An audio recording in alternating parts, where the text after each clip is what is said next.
Welcome to A Powerless Mage Presents. Today, we are undertaking a deep dive into an absolutely fascinating essay called Love as a Bond with Reality.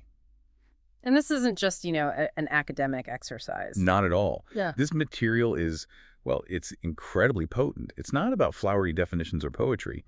It invites us, and you, to fundamentally rethink one of the most foundational concepts in life, love. And how getting a better handle on it can lead to some real satisfaction. Exactly. And solutions, practical solutions to that really common feeling of being stuck or just perpetually dissatisfied with things. So our mission today is to really explore this transformative idea that love isn't just some fuzzy feeling or, something that happens to you if you're lucky, Right. but that it's the single most important bond that connects us directly to the world around us. We're going to try to be persuasive here and show you how adopting this perspective can actually shift your internal power structure. You move from being a passive recipient of emotion to an active agent in your own life. And the core premise here, it really demands self-reflection. We're being urged not to just accept the definitions that, culture hands down to us. From movies, romance novels, social media. All of it. Instead, we're asked to truly examine what love is in its most functional form. Not what it should feel like, but what it actually does. And if we can redefine it as this structural, functional bond, Then you gain immense agency over your connection to the world and, crucially, over your own happiness. Okay, let's unpack this immediately.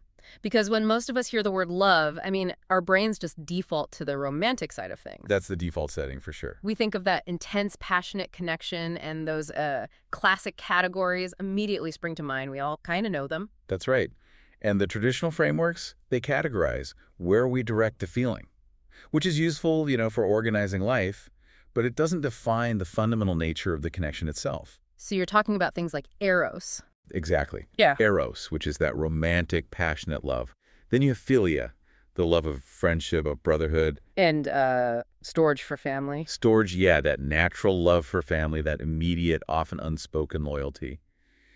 And then there's the big one, agape, that grand, unconditional, selfless love. But these are all just like containers for the experience. They're containers. They describe the target of the feeling, but the source material makes a really bold philosophical jump right here. Okay. It points out that the standard, dictionary definition of love focuses entirely on feelings. Things like strong attraction, affection, and emotional attachment. And the argument is that this is the fundamental error we make when we try to understand love. It's the big mistake. Yeah. The traditional definition focuses on what love manifests as. Our material argues that the feeling, the affection, the attraction, it's only the symptom. It's the reflection of love, not the thing itself. Okay, so it's like a signpost, not the destination. A perfect way to put it. Think of it this way, and this distinction is critical. Mm-hmm. The feeling is the thunder. Yeah. It's loud, it's noticeable, it affects you intensely, you feel it in your bones. Right. But the actual core phenomenon, the source of all that energy, is the lightning.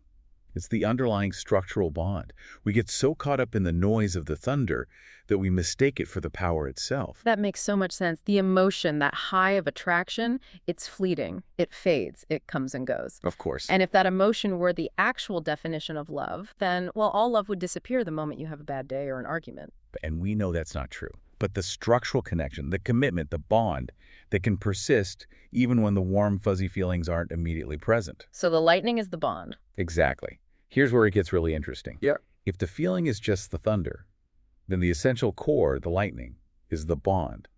Love is what structurally connects us to reality. It's not some fluid emotional state. It's a fixed yet maintained connection point. And that structural view immediately unifies all those categories you mentioned earlier. It does. It brings them all under one roof. How so? Well, the love for a partner, the love for a mother, the love for a pet, the source mentions a dog named Comet, or even that deep attachment you might have to a beloved place or a treasured object. A childhood home or a favorite book. Right. They are all fundamentally specific personal bonds.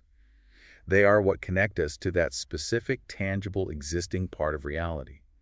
The affection you feel is simply the internal reflection, the emotional barometer of the strength and health of that underlying structural connection. I see. So if the bond is structural, it implies effort. It implies maintenance, just like a bridge or a building. You don't just feel it. You have to.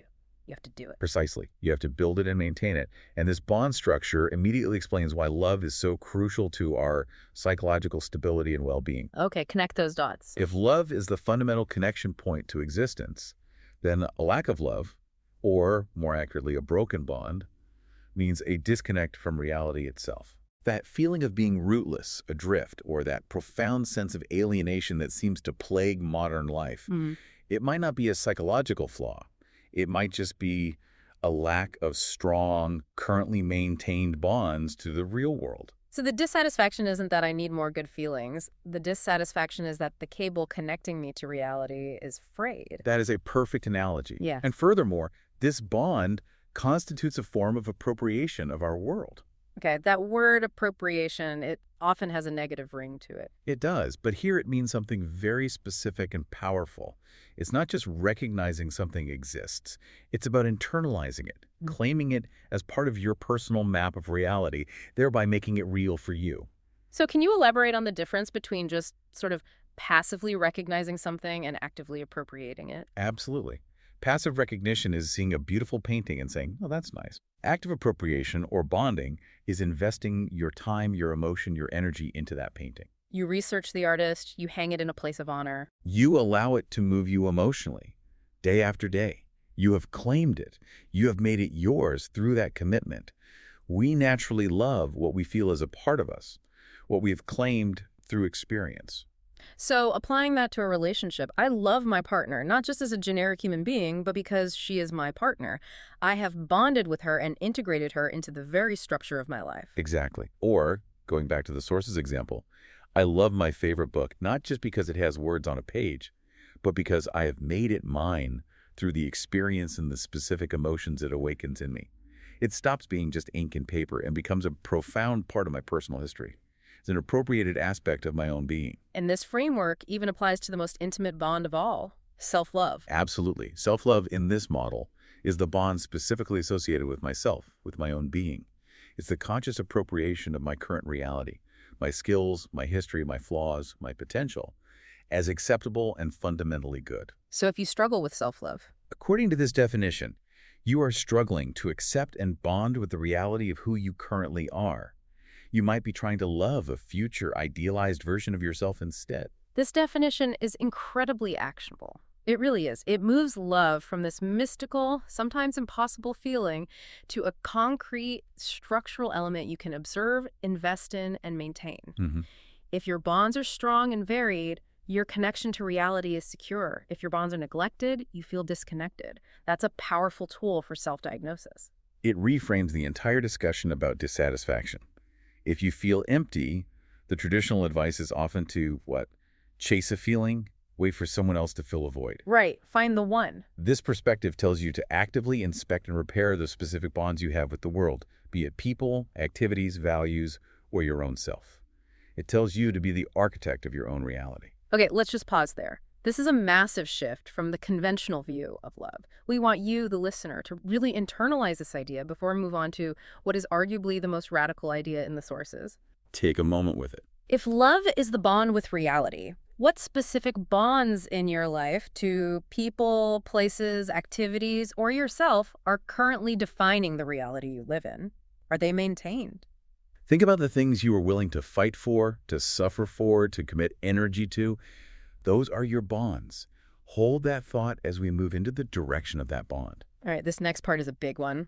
This is perhaps the most counterintuitive yet profoundly empowering idea presented in the sources. Authentic love, in its core structural form, only flows in one direction. What direction is that? The direction of what we give. It is fundamentally unidirectional. Wait. I have to push back hard here because objections are immediately popping up for anyone listening to this. Of course they are. We are taught from birth that love is a two-way street. It's an exchange. We all think, but the love we receive, that validation from a partner, the security from our parents, that matters hugely. That's what proves we are worthwhile. So why does this material categorically state that we don't actually receive love? This is the crucial distinction, and really getting this is the key to unlocking immense personal agency.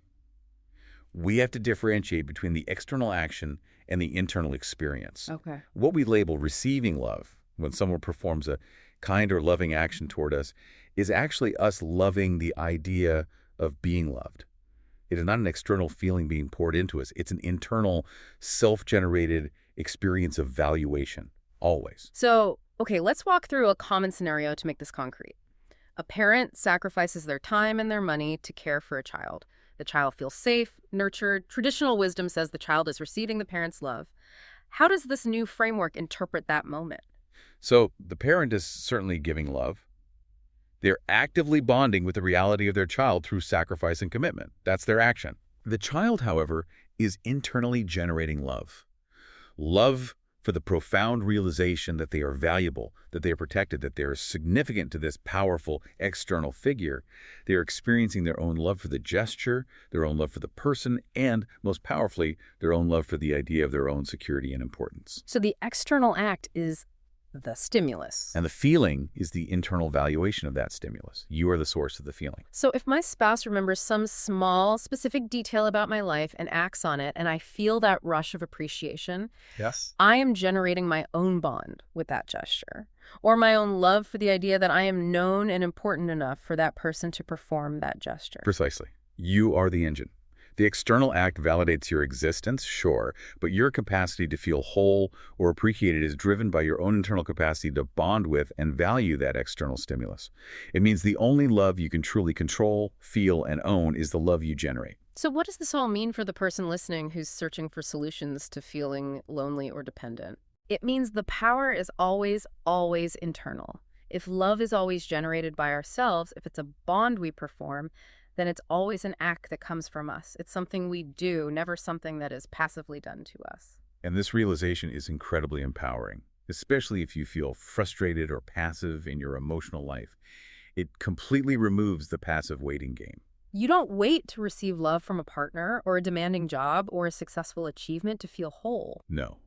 You recognize that you must actively generate it through your own capacity to bond and value the reality around you. Waiting for it to come to you is waiting for a feeling you already possess the tools to create. I'm thinking about the common scenario where someone leaves a relationship and feels utterly empty, believing the supply of love has been cut off. This definition radically flips the script. It changes everything about that experience. The true source of the feeling wasn't external. The loss is the sudden removal of the external stimulus that triggered their own internal capacity to bond. Yes, the capacity to bond, the engine, is still there. It's waiting to be directed toward reality again. The feeling of devastation comes from the failure to recognize their own internal agency in creating the feeling in the first place. It shifts the entire dynamic from one of dependency to one of total ownership. That's the goal. Instead of relying on external factors, that perfect partner, that successful outcome, that specific validation to provide a feeling we call received love, we recognize that the entire experience is driven by our internal capacity to value that external factor. And that's the monumental difference between being a receiver, which is a passive state, vulnerable to change, And being a generator, which is an active state of agency. This radically changes the approach to seeking happiness. If you feel empty, you don't chase external validation. You look inward and ask, where am I failing to do love? Where am I failing to actively bond with the reality around me? It takes the focus entirely off what others are failing to give you and puts it on your own capacity to engage. And that might sound like a challenging responsibility. It does sound like a lot of work. It is. But it is ultimately the most liberating realization you can have. It's the essence of self-mastery in emotional life. The only thing you can truly control is your own capacity to generate love, your own bonds with reality. Because relying on an outside source means you are constantly vulnerable. To their whims, their choices, their presence.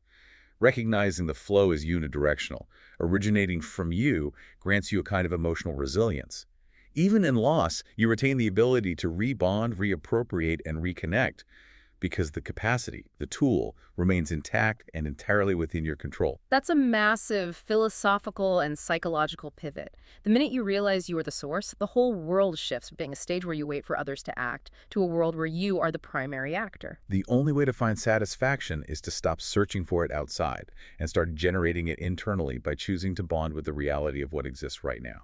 Let's pose this to you as a point of immediate practical reflection. Really think on this. If the feeling of being loved is actually your own love for the idea of being important, where can you intentionally increase your acts of doing love today? not waiting for a stimulus, but generating the bond yourself.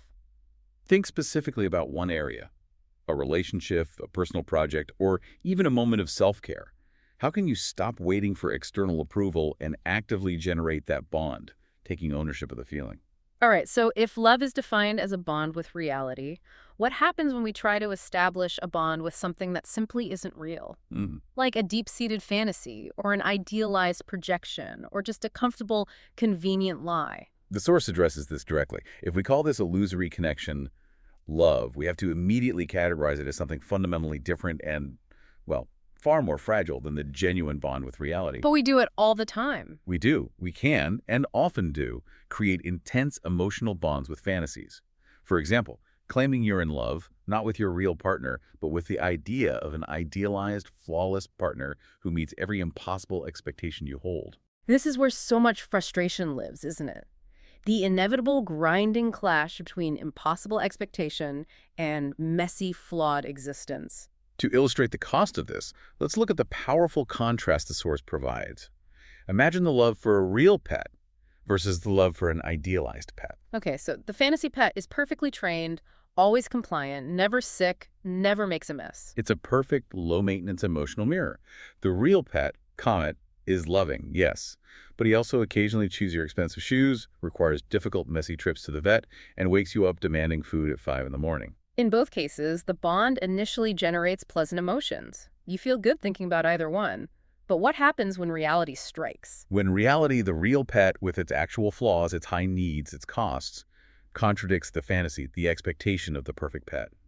The illusory bond breaks instantly. And what's left? The illusion becomes an intense source of frustration, anger, even feelings of betrayal.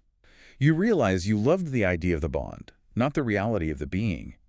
You're disappointed because the dog failed to live up to your fantasy, not because the dog is inherently bad. And the real love, the reality-based love, has to persist even through the 5 a.m. wake-up calls and the chewed shoes. It's a commitment to the whole package, including the painful parts. Absolutely. Love anchored to reality embraces the subject, flaws and all. This commitment to the real, even when it involves pain or discomfort, is what promotes long-term personal growth and genuine satisfaction. So when Comet is sick, The bond holds, even though it demands suffering, sacrifice, and financial expense. That suffering, in this context, is the non-negotiable price of maintaining a strong bond with reality. this is why you hear that tough saying from philosophers. To desire is to enjoy, to love is to suffer. Desire is easy, it's immediately pleasurable because it lives purely in the imagination, disconnected from effort or consequence. But the bond of love, precisely because it is anchored to reality, often involves pain or discomfort. Reality is messy. People are imperfect. Commitment requires sacrifice. Life is hard. And if you choose to bond with that difficult truth, You must accept the necessary suffering and effort. But this suffering is precisely the foundation for lasting well-being and growth because it forces you to adapt, to stretch, and to commit beyond superficial feelings. Fantasy demands that reality change for you. Reality-based love demands that you change for it. that's a profound distinction. Now let's shift from personal bonds to something the source calls symbolic love. Okay. This is the bond we establish with symbols, objects, ideas, representations that stand in for aspects of existence. We're constantly channeling our bonds through symbols without even realizing how fragile they are. And this is critical because it explains why people get so devastated when, say, public figures fall from grace, or when cherished institutions fail. Right. The source uses the compelling example of loving a fictional character, like Captain Jack Sparrow. We love him not just because he's a charismatic fictional entity. Right, he's not real. No, we love him because he represents specific real-world qualities that we value.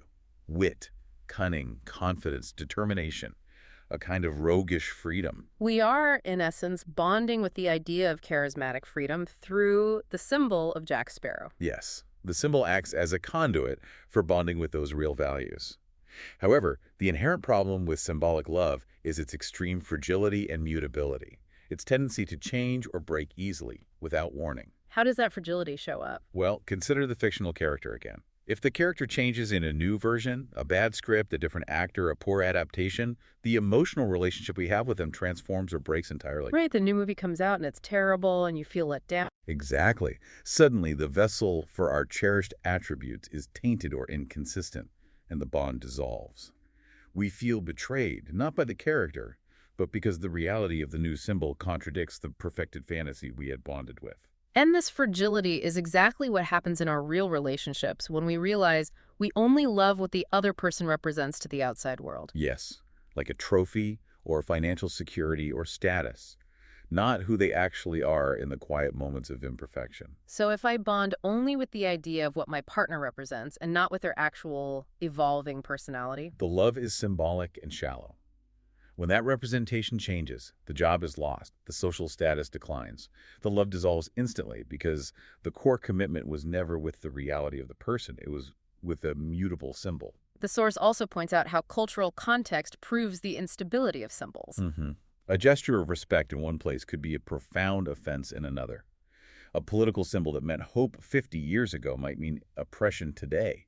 This proves that the bond isn't anchored to stable reality, but to local interpretation. And that instability makes symbolic love highly susceptible to frustration when those contexts clash. Right. We feel angry when a symbol we cherish is reinterpreted by someone else because that reinterpretation threatens our specific, fragile bond. So, symbolic love isn't inherently negative because it helps us channel values, but we have to be aware that it's high risk. It's extremely fragile, unlike genuine love based on reality, which is difficult, often painful, but ultimately lasting and growth-promoting. Choosing reality means choosing stability over convenience. It demands a conscious effort to look past the attractive wrapping paper and bond with the messy reality inside. Okay, let's take a moment to absorb the difference between the easy fantasy that crumbles and the difficult reality that sustains. Think about this one honestly. Where are you currently mistaking a fragile, idealized fantasy for a solid, reality-based bond in your life? And what pain are you avoiding by choosing the fantasy? Think about the objects of your deepest dissatisfaction. Are you genuinely disappointed by reality? Or are you disappointed because reality failed to meet a comfortable fantasy you projected onto it? All right, this is a deep topic. If we have established that love is the essential active bond with what is real, with existence, flaws and all, we must define its necessary opposite. Right. And the source provides a remarkably insightful definition. Yeah. Hatred is defined as the active, aggressive relationship with lies. A lie, by definition, is a statement or a belief that fundamentally denies reality. So if hatred is rooted in lies, where do these corrosive, self-destructive lies usually come from? Especially when they fuel things like pervasive resentment or anger. They often come from fantasies about who we believe we should be, rather than anchoring in the concrete, imperfect reality of who we currently are. Okay, so we build a fake self. We create a rigid internal template. The lie of the perfect self, the flawless job, the painless life. This creates an intense internal dissonance, a conflict between what is our methy existence and what we believe we must be, the unattainable fantasy. This lie creates the fertile ground for hatred. So hatred isn't just an external animosity directed at others. It begins as a high-stakes internal conflict between the real self and the idealized, unattainable self. Absolutely. This dissonance, this clash between the internal fantasy, the comfortable lie we cling to, and external reality, it generates intense discomfort and emotional turbulence. The self that adheres to the lie is incredibly fragile. Why? Because reality constantly threatens to expose it. So when we encounter something, a person, an idea, an event, that starkly contradicts our internal lie, we perceive that difference as an immediate existential attack on our false identity. And that perceived threat is the trigger. It's the trigger for anger, then violence. We are defending the lie we built our identity around. Hatred is the aggressive defense of the internal lie. So it's an aggressive rejection of reality. Because that reality contradicts our cherished internal narrative. We attack the messenger, the reality, for challenging the deeply held fantasy. Let's give the listeners some concrete examples of these internal lies that people commonly defend. Certainly. A common one is, I must be financially successful and secure to be worthy of love. When that person meets someone who is happy despite being poor, or they lose their own job, that reality challenges the foundation of their identity lie. And they react with anger. Anger or resentment toward the external trigger. Another lie might be, my family must be perfect and function exactly according to the script. When a family member makes a messy, painful choice, that person attacks the family member for failing to uphold the fantasy structure. In all these cases, the energy isn't going into solving the actual problem. It's going into protecting the rigid, impossible expectation. Precisely. And the persuasive takeaway here is critical for finding solutions. Yeah. If you want to move away from destructive feelings, from bitterness, resentment, or hatred, you have to stop investing energy in defending the lies and fantasies about what you should be. You have to anchor yourself firmly in the reality of what you are. You have to choose the painful bond with truth, which is love, over the comfortable lie, which is the breeding ground for hatred. This explains why dissatisfaction is so common and feels so pervasive. That feeling of being perpetually unsettled, of constant anxiety, it comes from that uncomfortable, vibrating space between existence, reality, which is messy and imperfect, and the persistent denial of it, the lie or fantasy that life should be simple or painless. To live without that exhausting internal conflict, you have to minimize the space between those 2 points. And the only way to truly shrink that gap is by relentlessly choosing reality, which is the definition of the act of love. So anything that pushes you toward denial or avoidance is pushing you toward the exact conditions that breed hatred and dissatisfaction. Yeah. It's a choice between self-acceptance and self-aggression. That's a profound connection. The next time you feel that intense rush of aggression or resentment, pause and ask, what is the reality I am currently denying? It's a powerful diagnostic tool. What foundational beliefs or fantasies about yourself or your situation, e.g. that you must be flawless or that life must be fair, might actually be lies that are generating dissonance and discomfort in your life right now? If something constantly makes you angry or defensive, ask yourself what specific inconvenient reality is being denied in that interaction. The anger is the alarm bell telling you your lie is being challenged. We've built a foundational framework. Love is the self-generated bond with reality. Fantasy is fragile. Hatred is the aggressive defense of a comforting lie. We've established that the path to satisfaction is active, internal, and reality-based. Now, the source material offers 3 fundamental questions designed to help you, the listener, put all this knowledge into immediate action. To locate yourself in life, as the source puts it. Right. And these questions are the final check. They're designed to force accountability and immediate practical application, which is vital if you're looking for sustainable solutions and not just abstract philosophy. They move you instantly from analysis to concrete action. Let's start with the first one, which is essentially a fierce demand for personal agency. It is. Number 1, if not me, who? This question connects directly back to that radical idea in section 2. Love is what we generate. Love is what we do. If the essential bonds connecting us to reality are ours to create and maintain, then we cannot delegate the responsibility for our bonds, our happiness, or our connection to reality to someone else. Not to a partner, a boss, the government, or fate. You can't. It's a harsh but necessary rejection of the victim mentality. The moment you say, I can't do this until they change, you are delaying your own bond with reality. Give us an application for that. Think about a challenging situation. Say you're dissatisfied with your career or your health. If you need a change, if you need a specific bond to be stronger, a deeper connection to your work, a greater acceptance of yourself, a healthier relationship with your body, you must be the one to start the action. You can't wait for someone else to do it for you. It's a demand for personal responsibility. If you don't take the initiative to bond with reality, the comfortable lie or the debilitating fantasy will just fill the void. If you need to have a difficult conversation with a family member and you are waiting for them to start it, the question is, if not me, who is going to create the bond of genuine communication? The answer is always you. And the moment you accept that agency, you reclaim power. You stop being subject to the whims of others and start being the author of your own connections. The second question immediately follows that call to action.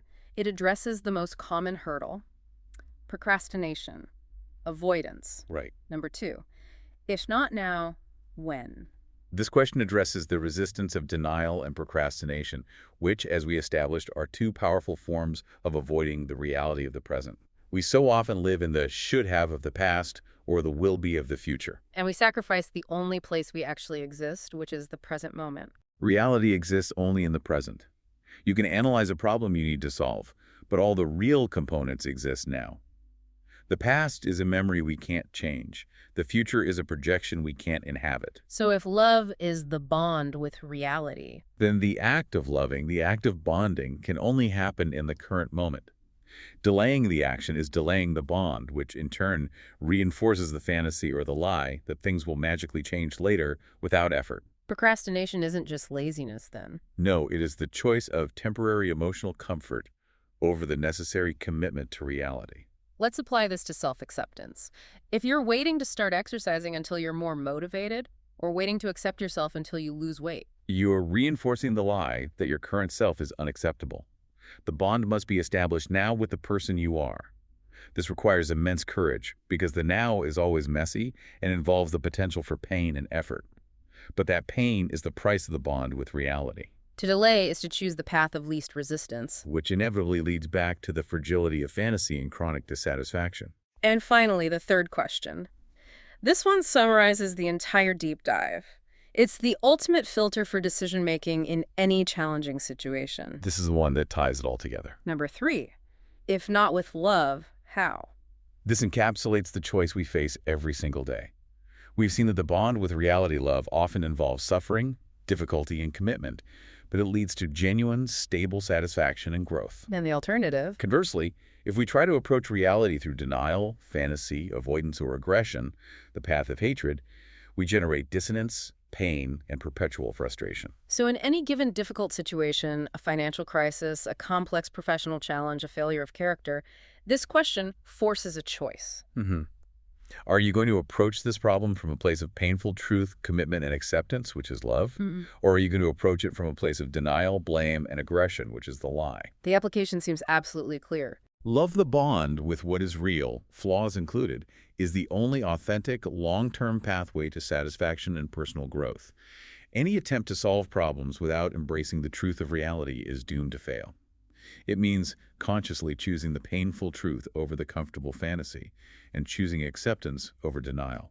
So it's committing to the reality of the situation no matter how much effort it requires. That's the only way through. These are 3 simple yet profound tools. When you use them together, they stop you from outsourcing your happiness and force you to build a sustainable life rooted entirely in reality. They move you immediately from the passive emotional life, where you wait for things to happen to you, to the active life of agency and commitment, where you are the creator of your own bonds. They demand a level of internal honesty that is challenging, for sure. But they provide the structure for the immense power that comes from knowing you are the sole internal creator and maintainer of your most important bonds with existence.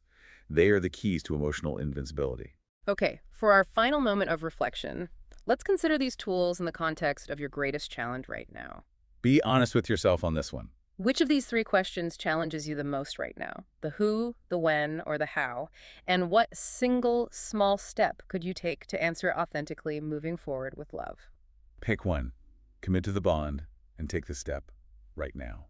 We've reached the surface of this deep dive, where we redefine love as the single most important self-generated bond connecting us to reality. And we discovered that true love is fundamentally an action we perform, not a gift we passively receive or wait for. Remember, this perspective gives you immense internal power and ends the exhausting waiting game. You are not a victim of external circumstances or the failure of others to validate you. By choosing the bond with reality over the pursuit of fantasy, We move away from frustration and towards genuine, difficult, but profoundly rewarding growth. thank you for joining us on this essential exploration of what it means to truly connect and how to use that connection to define your own reality. Don't simply take our word for it. Put everything you heard here to the test. Make this knowledge truly yours. We invite you to share your ideas, your thoughts, and experiences in the comment section, to like the podcast if you enjoy it or it was useful to you, and subscribe to learn more about similar topics. Remember, the power is yours.